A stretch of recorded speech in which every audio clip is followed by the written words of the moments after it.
trabalho que é, Maurício?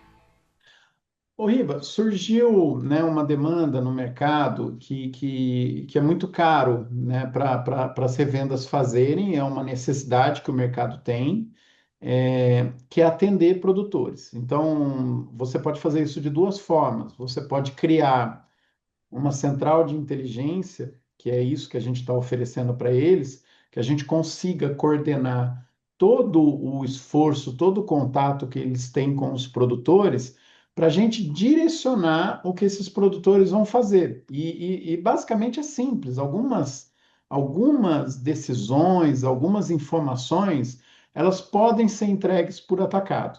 Então, o que que a gente vai fazendo? A gente vai filtrando um grupo de produtores, melhorando a forma com que essa revenda ou essa pequena indústria lida com esses pecuaristas, de forma a ajudar esses produtores. E, evidentemente, a partir de determinado ponto, onde a gente vê que é temerário você fazer alguma recomendação sem conhecer a realidade do produtor, a gente recomenda, ó, a partir daqui você tem que buscar um especialista nessa área, pode ser um serviço veterinário, um serviço de nutrição, um serviço de acompanhamento de pastagem, mas a partir daqui você precisa de um técnico. Até aqui a gente pode te ajudar. Então, o que que a gente consegue com isso, Riba? A gente melhora a interação entre essa indústria ou essa revenda com aquele pecuarista que está no campo. Então, você cria aí uma fidelidade, evita com que esse pecuarista cometa erros, porque tem uma coisa muito interessante nesse trabalho.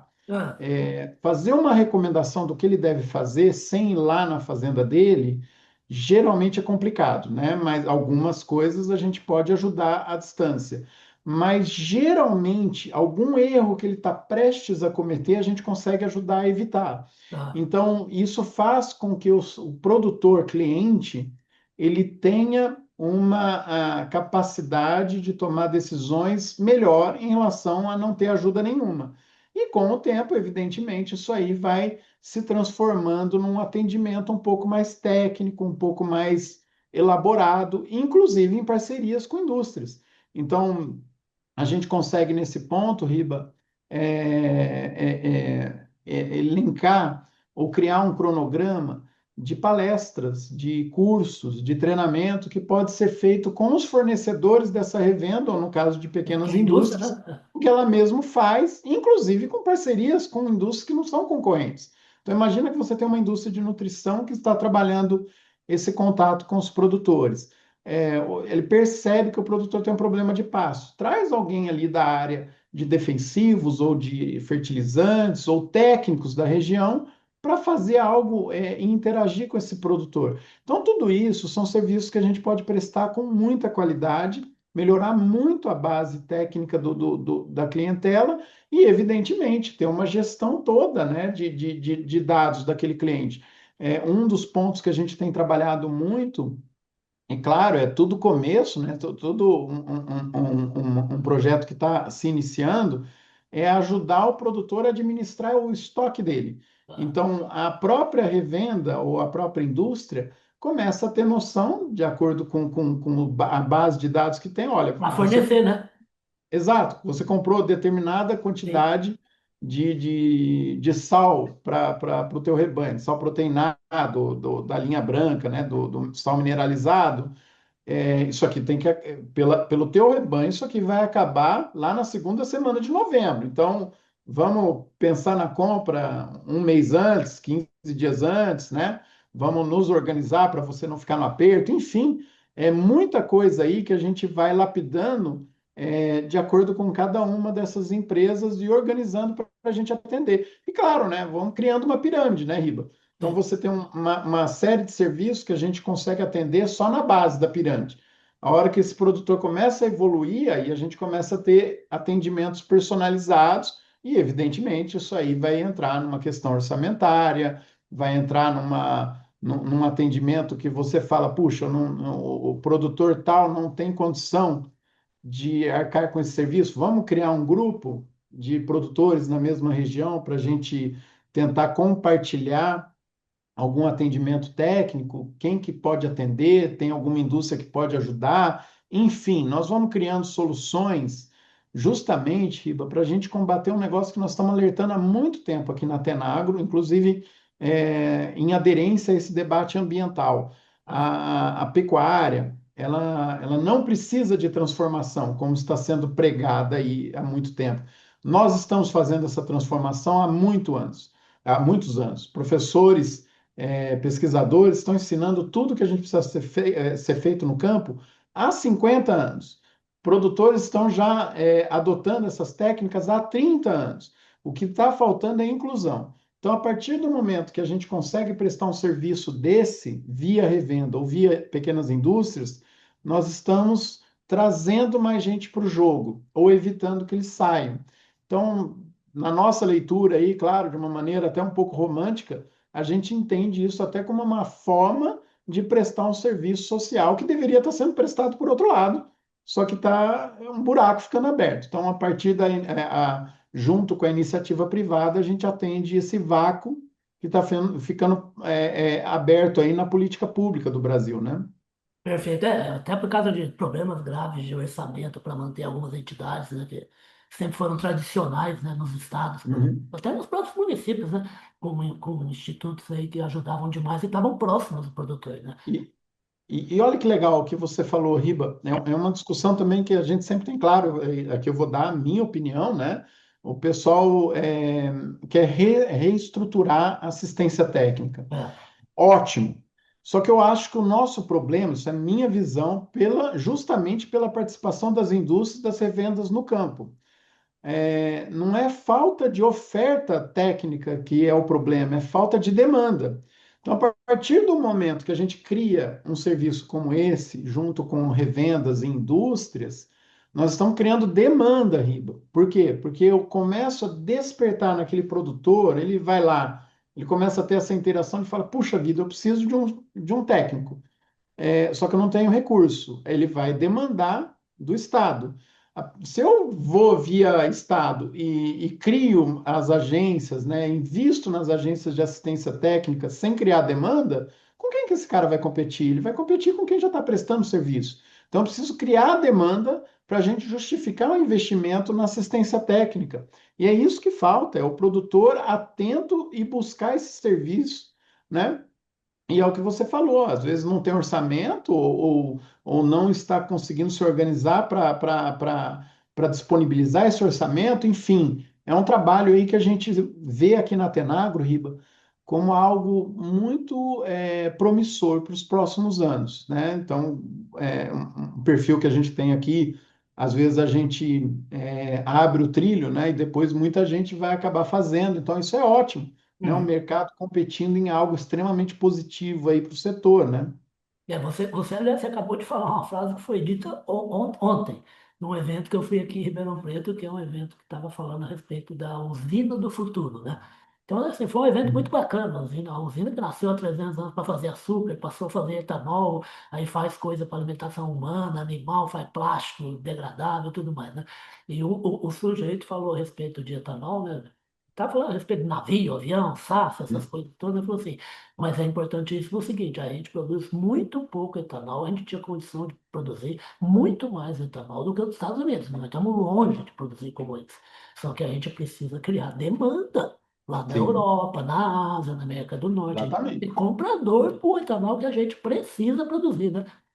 Exatamente. Riba, tem uma coisa que o pessoal não gosta muito, né? Ah, Principalmente quem tem uma visão mais estatizante, né? O que move tudo é demanda. Então, você tem demanda, vai ter investimento. é Você teve mercado. investimento, vai gerar emprego, né? E aí é isso que move, né, a economia. Então, eu tenho que pensar muito em demanda. E no caso do campo, de novo, nós estamos falando isso há 15 anos, Riba, inclusive escrito, né, para não ter jeito de falar que eu menti, está escrito. Há 15 anos nós estamos falando, a preocupação da pecuária em termos de sustentabilidade não é ambiental, é social. Vai faltar área, desculpa, vai sobrar área, né? Não, não vai faltar área, vai sobrar área, vai faltar gente para essas áreas, e é o que está acontecendo. Então o pessoal fala: precisamos ir lá, colocar mais 40 milhões de para, nós temos que fazer outra coisa com isso, porque ou a gente aumenta a demanda por carne para ocupar esses 40 milhões, ou ele vai sobrar, ou eu tenho que colocar outra coisa ali, preciso saber se vai, né? Por quê? Porque a pecuária está agregando tecnologia num ritmo cada vez maior. Como foi feito com milho, como foi feito com soja, com todas as outras culturas, nós estamos chegando lá. É mais lento porque é demorado, né? Imagina, insemina uma vaca, 9 meses e meio para Coisa de nascer, 2, 3 anos, né? então demora, né? Até você ver a pecuária mostrar esses resultados. E a gente parte de uma base muito complicada. Todo o Brasil foi aberto na pata do boi, né? A primeira atividade que chegava era a vaca, né? Então, tudo isso, a gente cria uma linha cronológica que nos mostra qual que é o desafio para o futuro. E é exatamente esse. Eu tenho que criar demanda, senão eu vou ter exclusão, né? E nos preparar para atender. Aí sim eu invisto, gero emprego, gero desempenho, melhoro o pacote tecnológico, tudo isso vai ter um impacto positivo ambiental, tudo que nós estamos conversando na COP, né, a gente deveria estar tratando de uma forma um pouco mais prática, não dessa forma um pouco romântica, né? Romântico, Você idealiza um monte de coisa, tá, e o que eu estou fazendo ali para o cara que está ali apertado, apavorado, querendo sobreviver, né? Nós temos que ir lá atender esse cara, né? Nós temos que atender esse público, né? é outra coisa que parece que você foi no evento ontem, né? O cara estava falando a respeito de sustentabilidade, né? Que é um trabalho feito há muito tempo na área, né? Aí ele falou assim, sabe por quê? Você sabe o que que significa ESG? Significa Hum. é sobre grana. Essa eu não, essa eu não tinha ouvido falar ainda, não. Também É não, sobre achei grana, é uma bom. barata. Agora, Mas é verdade, Ribas. Parece feio. Outra coisa que eu estou falando há muito tempo, Riba, o ambientalismo sequestrou tudo quanto é palavra relacionada, discurso, né? sustentabilidade, ESG. Ou a gente pensa em tudo de uma forma pragmática, aliás, nós estamos numa semana fantástica, na minha opinião, do ponto de vista de informação. Primeiro, não sei se eu posso falar aqui, mas Ah, o livro do Leandro Narlock, eu achei que foi assim um divisor de água no período pré-COP, né, mostrando a necessidade desse pragmatismo. E de certa forma, Riba, no começo de outubro tem um artigo meu que saiu lá no Estadão, que é sobre agroquímicos. É, pô, eu quero bioinsumos. Beleza, mas eu não tenho como excluir o agroquímico do jogo. A gente durante um volta bom para a tempo, velha não, né? história. Vai acabar tudo. Então, nós temos que fazer as coisas andando pela frente, né? E essa semana que antecede a COP, nós tivemos muitas declarações nesse sentido que você está falando aí do evento que você foi em Ribeirão, que é se eu não pensar no capital, nas pessoas, tudo vai dar errado, né? Esse é o conceito de sustentabilidade. É um tripé. Você não pode deixar um de fora para privilegiar o ambiental, que hoje esse é o problema, né? Ao ambiente tudo, à sociedade e ao capital nada. Não vai dar certo. A gente tem que equilibrar, tem que fazer as coisas de uma forma bem coerente, pragmática e técnica. Então, está faltando embasamento técnico nessas discussões, tá faltando ouvir quem está no campo. Olha, vários debates que eu participei recentemente, metas para 2050, metas para 2035, algumas já foram passadas, né? O Ou vão Daniel ser Vargas passadas fala em isso, né? 2 anos. Pô, por que que o cara não está percebendo? Porque não está indo conversar com quem está no campo, executando os projetos, estão olhando para uma pecuária que infelizmente é contaminada por muita informação mal interpretada ou mal analisada, e aí sim você vai chegar num diagnóstico que não é o equivalente à realidade. Então, nós temos que ser um pouco mais cautelosos nesse ponto aí, né? Maurício, é legal que você tocou nesse assunto, porque, assim, falando principalmente em revenda, né, a distribuição de insumos, né, agrícolas e veterinários, ele é exatamente a ponte do meio aqui entre a indústria e entre o cliente final, que é o objetivo de todo mundo, que é quem está na fazenda, trabalhando, fazendo carne, fazendo grão, fazendo mandioca, sei lá. E, então, se eu entendi direito, isso que você falou a respeito desse trabalho com a revenda, né? E também com os fornecedores, é lógico. É um trabalho de sofisticação de uma assistência técnica que a revenda já faz há um bom tempo, né? Fez praticamente nos últimos 50 anos, né? Exato, Riba. Aliás, eu acho que a maior parte, pelo amor de Deus, sem demérito aos dois principais operadores, que é o produtor, que é o sujeito que vai correr o risco, nós temos que levantar a mão para o céu Que para não é eles, pequeno, né? e o pesquisador, né? Então, nós temos aí a pesquisa, as universidades, a Embrapa, todos os outros centros de pesquisa que a gente tem no Brasil todo, nós temos um trabalho muito grande feito ali e feito pelo produtor. Quem foi o principal elo entre a pesquisa e o produtor foi a indústria e foi a revenda. Isso é mérito da indústria. E eu falo isso, eu me formei há quase 30 anos atrás, e eu queria ser aquele consultor de campo, o cara que vai lá ajudar o produtor, anda a cavalo, regular a plantadeira, tudo aquelas coisas. E de repente eu não tinha como me colocar nesse mercado, a menos que eu fosse para uma indústria ou para uma revenda grande, que foram eles estavam atendendo. Falei, beleza, então eu tenho que. O mercado foi me levando para a área que eu atuo hoje, mas esse mérito de levar esse contato para o produtor em escala. Claro que você tem consultores, empresas de consultorias ótimas, né, no Brasil atuando, mas em escala quem fez isso foi a revenda. Né? Vamos pegar na área de pecuária mesmo. Olha o papel que as indústrias de nutrição tiveram nesse ponto. Pega hoje todo o esforço de ATF que está revolucionando a nossa cria brasileira. Estão lá as indústrias de sêmen, né? As empresas de sêmen estão lá, né? Então, Riba, isso aí a gente sempre soube que acontecia. O que nós estamos fazendo com esse trabalho não é reinventar a roda, nós estamos fazendo algo diferente, Riba. A ideia aqui não é levar lá o que a revenda e a indústria já faz, Sim. é atender um público que não tem orçamento para fazer. Então, é muito caro para uma Alargar a base, pequena. né? Exato, eu quero trazer mais gente, né? É a pirâmide. A revenda consegue atender ali do meio para cima da pirâmide. Eu quero pegar a base da pirâmide para trazer mais gente para onde você vai finalmente conseguir atender com um recurso maior. Então, a gente está trabalhando numa área que é um desafio do ponto de vista orçamentário, não técnico. É esse que é o nosso objetivo aqui. Mas beleza, eu falei um dia desse numa entrevista até que eu fui para a Expo Inter, eu fui de ônibus, né? Porque eu tenho muito medo de Uhum. avião. Então, quando eu consigo evitar, eu saio fora. Então, o Carlão foi de avião, o cinegrafista também, eu fui de ônibus. Aí eu aproveitei, como eu tenho amigos em Maringá e Londrina, eu fiz uma parada em Maringá na ida e na volta eu fiz uma parada em Londrina. Uhum. E rapaz, aí que eu fui perceber que daqui onde eu estou, em Ribeirão, a Porto Alegre, são 42 horas de viagem de ônibus. Então eu até comentei assim, você é louco, então você falou assim, não, é até bom para de vez em quando eu esfregar o Brasil, o tamanho do Brasil na minha cara, que eu esqueço disso, eu achei que fosse É muito mais bom. perto. Ô Maurício, é ainda, por mais que tenha gente entrando nesse em bom nível, no nível tecnológico, seja qual for, seja altíssimo ou seja pequeno, Uhum. é muito diverso o pecuarista ainda, né? Demais, né? Bastante, É. bastante. Nós temos várias combinações de sistemas de produção, nós temos muitas possibilidades. Isso nos obriga, Riba, a ter um cuidado muito grande, de não ficar casando com determinadas tecnologias. Por exemplo, eu acho que nós temos hoje no Brasil duas inovações brasileiras que são fantásticas. A primeira é o plantio direto lá na agricultura e a segunda é a integração lavoura-pecuária, ou pode colocar floresta ou não, mas a integração de alguma atividade agrícola com pecuária.